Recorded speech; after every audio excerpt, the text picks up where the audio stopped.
मध्य प्रदेश आंगनबाड़ी भर्ती प्रक्रिया में ऑनलाइन आवेदन करते समय आपको कौन-कौन से डॉक्यूमेंट्स चाहिए? आवेदन करने के लिए क्या टर्म्स एंड कंडीशन है? पूरी जानकारी आपको इस वीडियो में देंगे। देखिए, सबसे पहले मध्य प्रदेश आंगनबाड़ी भर्ती प्रक्रिया में आपका ये जानना महत्वपूर्ण है कि आपके नज़दीकी आंगनबाड़ी केंद्र में वैकेंसी है या फिर नहीं। तो कैसे आप पता करेंगे कि आपके नज़दीकी आंगनबाड़ी केंद्र में वैकेंसी है या फिर नहीं?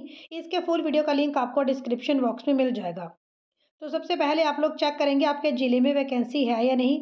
संभाग चेक कर लें कि कौन से संभाग के अंतर्गत आपका ज़िला आता है, वहाँ पर आंगनवाड़ी कार्यकर्ता या सहायिका की वैकेंसी है, तभी आप ऑनलाइन माध्यम से आवेदन करें।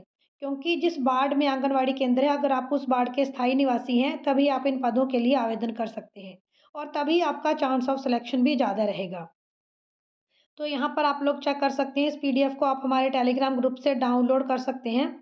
यहाँ पर संभाग स्तर पर, जिला स्तर पर आंगनवाड़ी कार्यकर्ता सहायिका के कितने पद हैं, आप पूरी जानकारी ले सकते हैं।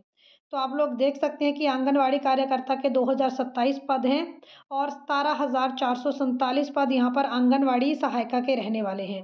तो 19,000 के करीब पदों के ऊपर भर्ती प्रक्रिया मध्य प्रदेश में अलग-अलग जिलों में रहने वाली है। अब कुछ महत्वपूर्ण टर्म्स एंड कंडीशन भी हैं। अगर आप +2 पास हैं तभी आप इन पदों के लिए आवेदन कर सकते हैं। 10th पास अभ्यर्थी इन पदों के लिए आवेदन नहीं कर सकते हैं। और देखिए, बड़ी बात है कि जिस भी वार्ड के लिए वैकेंसी आई है, अगर आप भी उस वार्ड में वहीं पर स्थायी निवासी हैं तभी आप इन पदों के लिए आवेदन कर सकते हैं। अदरवाइज़ आपका एप्लीकेशन फ़ॉर्म रिजेक्ट भी हो सकता है या फिर आपके चांस ऑफ सिलेक्शन यहाँ पर बहुत मिनिमल हो सकते हैं। तो जिस गाँव में, जिस वार्ड में आंगनवाड़ी केंद्र स्थित है, वहीं के अभ्यर्थी को यहाँ पर प्रेफ़रेंस दी जाएगी। देखिए, आवेदन करने के लिए आयु यहाँ पर 18 से लेकर 35 वर्ष के बीच में रखी गई है। तो सबसे पहले आप इंश्योर करें कि जो आपकी स्मग्लर आईडी के माध्यम से ही आप यहाँ पर आवेदन कर पाएँगे ऑफ़िशियल वेबसाइट के ऊपर। तो आप लोग ये इंश्योर कर लें कि स्मग्लर आईडी के ऊपर आपकी सारी डिटेल बिल्कुल सही है, वहाँ नेम, फादर नेम, आपका डेट ऑफ़ बर्थ बिल्कुल सही है।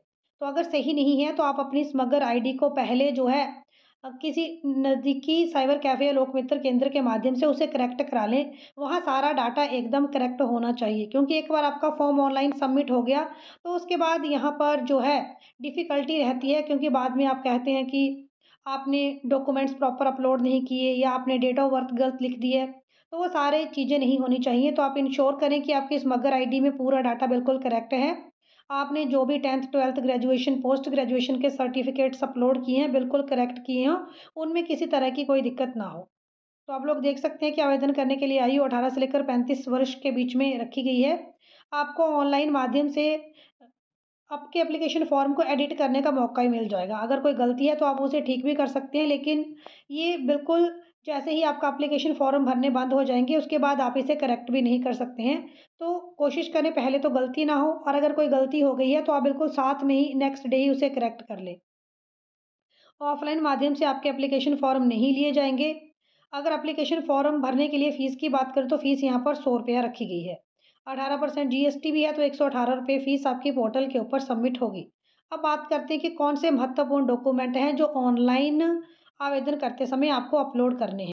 देखिए, ये स्क्रीनशॉट मैंने ऑफ़िशियल वेबसाइट से लिया है। तो ऑफ़िशियल वेबसाइट में जो-जो डॉक्यूमेंट्स आप लोगों से माँगे गए हैं, उनमें शामिल किया गया है आप लोगों का मूल निवास प्रमाण पत्र, यानी आपका बोनाफाइड सर्टिफ़िकेट, आपका 12th का सर्टिफ़िकेट, स्नातक यानी ग्रेजुएशन का सर्टिफ़िकेट, जाति प्रमाण पत्र आपसे माँगा गया है, बीपीएल प्रमाण पत्र भी माँगा गया है, विधवा, तलाकशुदा या परित्यक्ता अगर कोई कैटेगरी से है तो वो प्रमाण पत्र आप लोग लगा सकते हैं। अगर किसी के माता-पिता की मृत्यु हो चुकी है तो उससे संबंधित प्रमाण पत्र लगाया जा सकता है। और अगर किसी सेविका सहायिका के पास एक्सपीरियंस है, इससे पहले कोई जो महिला है वो आंगनवाड़ी कार्यकर्ता या आंगनवाड़ी सहायिका के पद पर कार्य कर चुकी है, तो उससे रिलेटेड जो है वो कार्य अनुभव प्रमाण पत्र भी यहाँ पर माँगा गया है। अगर किसी आवेदिका के माता-पिता की उसकी ड्यूटी टाइम में मृत्यु हो गई है, क्योंकि इस तरह के अभ्यर्थियों को आगे चलकर बेनिफिट मिलता है। तो अगर कोई इस कैटेगरी से भी लड़की है या महिला है जिसके माता-पिता की ऑन ड्यूटी मृत्यु हो चुकी हो, तो उससे संबंधित डॉक्यूमेंट भी आप अटैच कर सकते हैं। तो आप लोग देख सकते हैं कि ऑफ़िशियल वेबसाइट के ऊपर सिर्फ़ इतने ही डॉक्यूमेंट्स माँगे गए हैं। सारे पीडीएफ फ़ॉर्मेट में आपको जो है ये अपलोड करने हैं। नो डाउट आपका यहाँ पर जो पासपोर्ट साइज़ फ़ोटो है वो भी अपलोड होगा। तो डॉक्यूमेंट्स मैंने आपको बता दिए, सिर्फ़ इतने ही डॉक्यूमेंट ऑफ़िशियल वेबसाइट के माध्यम से आपके माँगे गए हैं।